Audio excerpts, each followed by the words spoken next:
Welcome to PowerPoint Advanced Lesson 1. In this tutorial, you will learn how to insert a chart, enter data into a chart, format a chart, insert a SmartArt graphic, enter labels into a SmartArt graphic, and format a SmartArt graphic. The first thing I'm going to show you is how to insert a chart. So I'm going to go up into the ribbon. I'm going to click on the Insert tab, and I'm going to click on the Chart button, and a window will appear. There are many different charts you can choose from. There are column charts, line charts, pie charts, bar charts, area, and so on. So you would select the one that would present your information the best. Since I'm going to create a chart that's going to have the temperatures of the different layers, I'm going to click on column chart and press OK. Now, you will notice that when I clicked on OK, Microsoft Excel opened up in a new window. This is where your information will be held. In Excel, I'm going to take out the categories and rename them according to the information that I have. So I'm going to label it according to the layers of the Earth. So I have crust. I'm going to highlight and type in mantle. I'm going to highlight and type in outer core. And I'm going to type in inner core. And you'll notice when I click out that at the bottom of your screen in your PowerPoint, it's now changed the categories to the different layers. I am not going to have 3 series. So I'm going to click and drag, and I'm going to press delete, and I'm going to also on series 3 click and drag and delete so that I only have 1 bar. For series 1, I'm going to type in the different temperatures of each layer. So for the crust, I'm going to type in 15. For the mantle, I'm going to type in 1000. For the outer core, I'm going to type in 3600.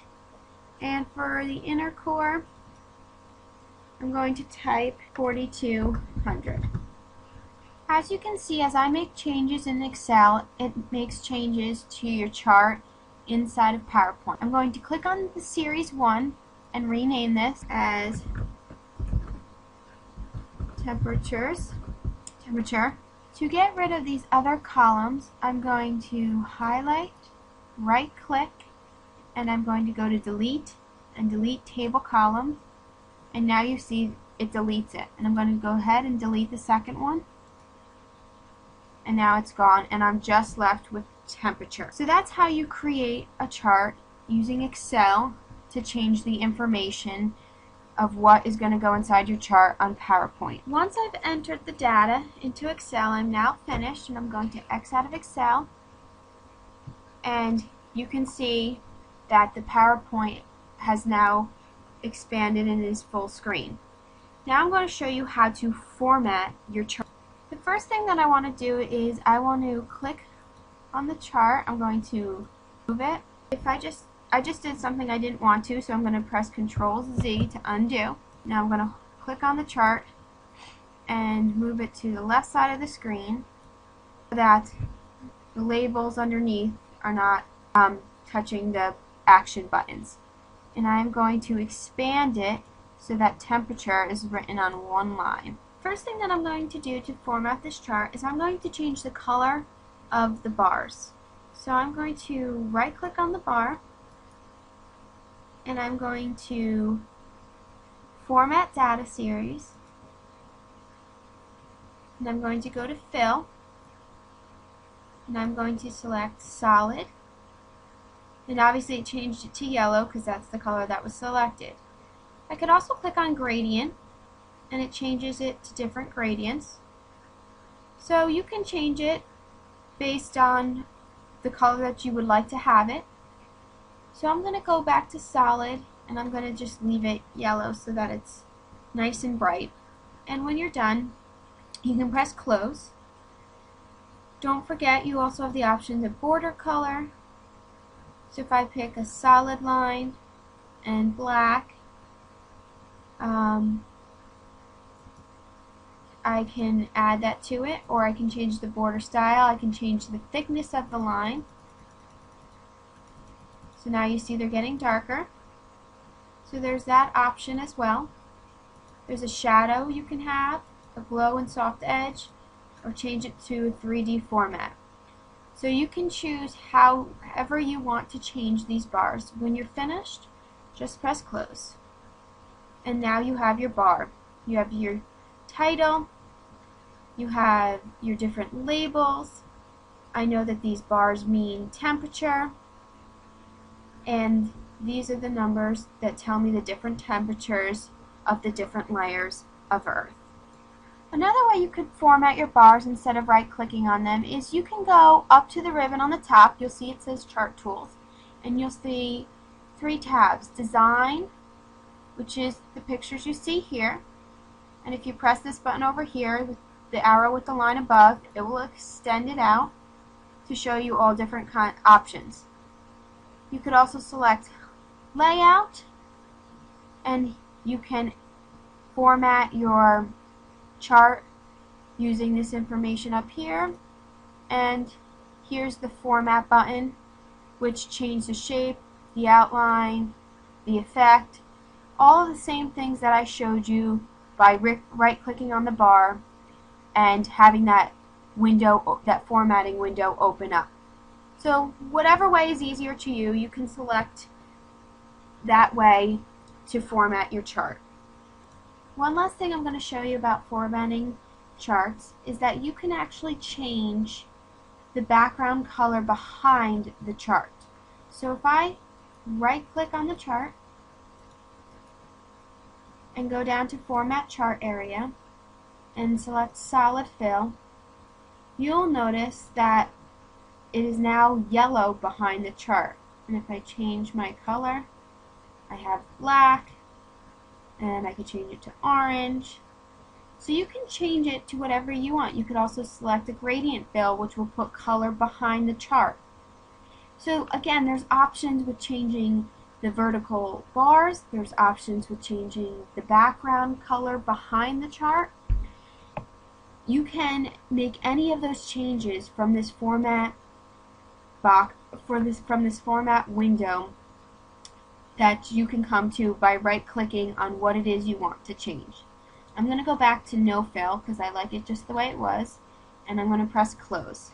And that's how you can format charts as well as formatting behind the chart. Don't forget, it's good habit to save every once in a while, so I'm going to press Control S on my keyboard to save. Now, the second thing I'm going to show you is how to insert a Smart Art graphic. So I'm going to go up to the ribbon, click on the Insert tab, and I'm going to go over till I have Smart Art highlighted, and I'm going to click on this button, and a window is going to open up. There are a variety of Smart Art graphics you can choose from to provide or present your information in a way that's most meaningful. So you can have list Smart Art graphics, you can have a process. If you're doing sequence, you could put information here, the first thing that happens, the second thing, the third piece of information that happens. If you're teaching science and doing life cycles, you can use this to put in the different parts of the life cycle or the water cycle. There's hierarchy, Smart Art graphics, relationships between content that you're working with. You have a matrix Smart Art graphic, pyramids, pictures. So you can choose from any of these Smart Art graphics. I'm going to go with the pyramid Smart Art graphic. I'm going to click on the graphic that I want. I'm going to go with the inverted pyramid. And then when I'm done, I'm going to press OK.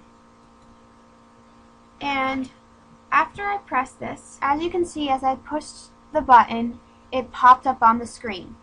Now this is not the slide that I want this picture to go on, so I'm going to use what I've already learned. I'm going to hold down Control and press X to cut that shape.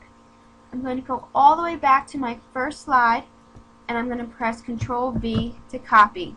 And that's how I can move a Smart Art graphic or anything else if I didn't want it on that specific slide.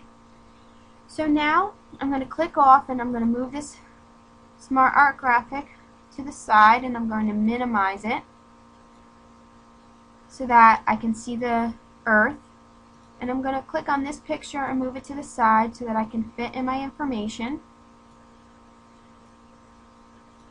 Now, I have this inserted, so I'm going to click on the box. You'll see two arrows on the left. If I click the one pointing to the left, a box will appear and you can type in your text.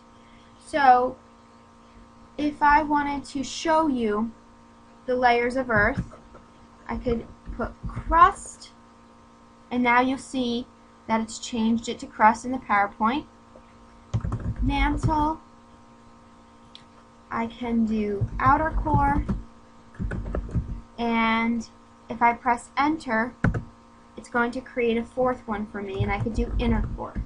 And this will show me the different layers of earth using a Smart Art graphic. Now I can just click off, and here I now have my object.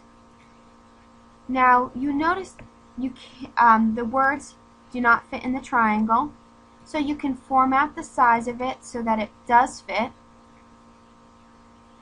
I'm going to change it to 18. I could also resize this object to make it fit a little bit better. I can move the text box up a little bit so that you can see it. And we can also format a Smart Art graphic just like anything else we have formatted in. The last thing I'm going to show you is how to format a Smart Art graphic. So to format this, I'm going to click on the crust. I'm going to right click and go to Format. The window will appear, and I'm going to change the color of this, and you can see it now changes the background behind the word crust. I can also change the line color as we've done before. I can go to line style, I can make it thicker if I want, and it will make changes just to the crust part. Then I can press close. I can click on mantle until I see a box around the mantle. Right click, format shape. I can go to line color. I can select a different color. Sorry, that's a line color. Fill color. I can select a different fill color. I can go back to line color, change it to black, go to line style, change the thickness, and I can continue to do that to the other layers of the Smart Art graphic. Don't forget, you can also make changes in regards to shadow, in regards to reflection, glow and soft edges, 3D format, 3D rotation. So again, this is just continued practice of what we've been learning so far and how to format any text, pictures, Smart Art graphics, pictures from websites, pictures from clip art. This window provides you all your information you need to know when formatting your information. This is the end of Advanced Tutorial Lesson 1. Refer to your PDF for this video for help in creating what I just showed you. You are now to work on adding these things to your own PowerPoint slide.